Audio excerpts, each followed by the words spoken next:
So మనం myopia ఎలా వస్తుందో తెలుసుకున్నాం. సో ఈ ప్రాబ్లం కార్నియాలో ఉందా, లెన్స్ ఆర్ ఐబాల్ లెంత్ పెరగడం వల్ల మయోపియా వస్తుందా తెలుసుకోవడానికి అమెరికన్ లేజర్ ఐ హాస్పిటల్స్లో మన దగ్గర lens star myopia and myopia master machines ఉన్నాయి. ఈ మషీన్లో ఏం తెలుస్తుంది, మన కార్నియా షేప్ ఎలా ఉంది అండ్ ఐబాల్ లెంత్ వాల్యూస్ ఇది మషిన్ క్యాలిక్యులేట్ చేసి మనకి నార్మల్గా ఉందా లేకుంటే అబ్నార్మల్గా ఎక్కువగా ఉందా అనేది ఏజ్ బట్టి అనాలిసిస్ చేసి చెప్తుంది. దీంతో పాటు మనం క్లినిక్లో ఐ పవర్ చెక్ చేసి దాన్ని బట్టి మనము గ్లాసెస్ ఇస్తాం. సో ఇక్కడికి ట్రీట్మెంట్ అయిపోతుందా? నో. పిల్లలకి డెవలపింగ్ స్టేజ్ కాబట్టి పిల్లలు పెరిగే కొద్దీ ఐబాల్ లెంత్ కూడా పెరుగుతుంది. సో ఇటువంటప్పుడు ఐ పవర్ కాన్స్టెంట్గా చేంజ్ అవుతూ ఉంటుంది.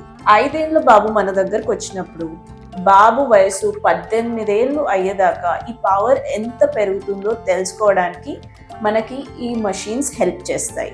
సో ఇక్కడ మీరు చూస్తే ఫర్ ఎగ్జాంపుల్ ఒక 5 ఏళ్ళ బాబు ఫస్ట్ టైం మనకు వచ్చినప్పుడు 18 ఏళ్ళ వరకు ఎంత ఐ పవర్ పెరుగుతుందో దానికి మనం ట్రీట్మెంట్ ఆప్షన్స్ ఇచ్చినప్పుడు ఎంతవరకు తగ్గే ఛాన్స్ ఉందో తెలుసుకోవడానికి మనకి మషీన్స్ చాలా హెల్ప్ చేస్తాయి. ఇలా ఉన్నప్పుడు మనకి 18 ఏళ్ళ వయసు వరకు చాలా ఎక్కువగా మనకి నార్మల్గా ఐబాల్ లెంత్ పెరుగుతుంది అన్నప్పుడు మనము అడ్వాన్స్డ్ ట్రీట్మెంట్ ఆప్షన్స్ యూస్ చేస్తాం. అంటే మయోపియా కంట్రోల్ గ్లాసెస్ యూస్ చేస్తాం. దీన్ని మయోపియా ప్రోగ్రెషన్ అంటాము. సో మయోపియాలో గ్లాసెస్ కాకుండా మయోపియా ప్రోగ్రెషన్ అవ్వకుండా వేరే ట్రీట్మెంట్ ఆప్షన్స్ ఏమున్నాయో తెలుసుకోవడానికి stay tune for the next video.